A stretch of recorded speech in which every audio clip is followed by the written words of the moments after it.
가장 심각한 부작용은 역시 흉터와 과교정이라고 할 수 있는데요. 흉터 같은 경우에는 피부와 눈 앞머리 부분의 상태에 따라서 발생할 수 있는 확률이 높은 케이스가 따로 있다고 말씀드릴 수 있어요. 흉터 발생의 가장 흔한 원인은 앞트임 후에 코 성형이나 코 필러 등을 통해서 콧대 미간 부위를 높이는 것입니다. 미간이 높아지면 앞트임 효과, 즉 눈 앞머리가 눈 안쪽으로 당겨지는 효과가 발생합니다. 만약 앞트임을 최대치로 튼 상태라면 이 효과 때문에 안쪽에 있어야 할 절개 형태가 피부 바깥쪽으로 노출이 되는 것이죠.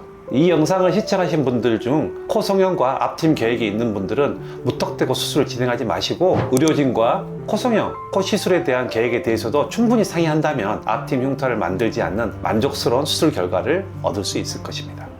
이미 앞트임 수술을 한 후에 과교육이 된 부분은 사실 복원을 할 수밖에 없어요. 그런데 여기서 문제점은 복원 수술 후에 비대칭이 생기거나 너무 과하게 또 복원을 진행해서 눈 앞머리가 다시 답답하게 변하는 것입니다. 그렇다면 다시 눈 앞머리를 특유해서 재수술을 진행할 수밖에 없어요. 실제로 복원 후에 다시 앞트임 재수술을 하러 오시는 분들이 많이 있습니다. 앞트임 복원은 쉽지 않은 수술이기 때문에 섬세하고 경험이 많고 노하우가 있는 의료진을 찾는 것이 중요하답니다. 혹시라도 잘 되지 않았다면 당연히 거기에는 해당 의료진이 책임을 지는 태도를 보여야겠죠. 마지막으로 앞트임 흉터에 대해서 한 가지 더 아셔야 할 게 있는데요. 과교정이 없는 상태에서 발생한 앞트임 흉터를 없애기 위해서 상담을 가도 병원에서는 앞트임 복원을 하라고 한다고 해요. 흉터를 없애기 위해서 멀쩡히 잘 트여있는 눈 앞머리를 오히려 답답해 막는 것이 말이 안 되겠죠? 그렇기 때문에 이런 경우에는 앞을 막지 않고 흉터만 개선이 가능한 앞트임 흉터 성형을 진행하는 것이 맞습니다.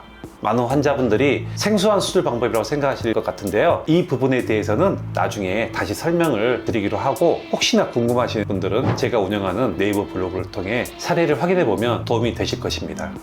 여러분, 혹시 위트임이라는 걸 들어보셨나요? 최근 몇 년 사이에 앞뒤 밑트임과 별도로 위트임이라는 용어가 많이 쓰이고 있는데요. 저도 환자분들에게 위트임이라는 말을 하긴 합니다. 하지만 위트임이라는 개념은 환자분들이 수술에 대해 이해하기 쉽게 설명하려고 쓰는 용어이지 앞트임이랑 다른 게 아니에요. 위트임의 절개 부위는 앞트임이랑 동일하기 때문에 그냥 앞트임이라고 해도 지장이 없다고 볼 수 있어요.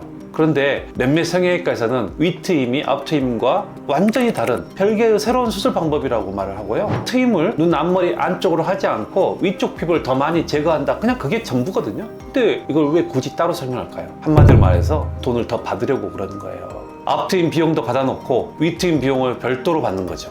이건 확실히 환자들을 농락하는 일종의 사기행위입니다. 절대로 앞트임, 위트임 따로따로 해야 한다고 하는 병원에서 수술하지 마세요. 제가 생각할 때는 절대 하나 환자에게서 앞트임과 위트임을 따로 설명을 해서도 안 되고 비용을 따로 받아서도 안 됩니다. 위트임은 과거에 몽고주름 제거라는 수술명으로도 불렀고요. 위트임을 하면 당연히 몽고주름도 깨끗이 해결이 됩니다. 물론 아래쪽을 향한 눈 앞머리의 각도를 위쪽 방향으로 변경할 수 있다는 장점이 있어요. 하지만 앞트임의 확장된 개념일 뿐이지 완전 별개의 수술이 아니라는 것이 팩트이기 때문에 여러분들은 위트임과 앞트임의 비용을 별도로 내지 않으시길 바랍니다. 절대 속지 마세요.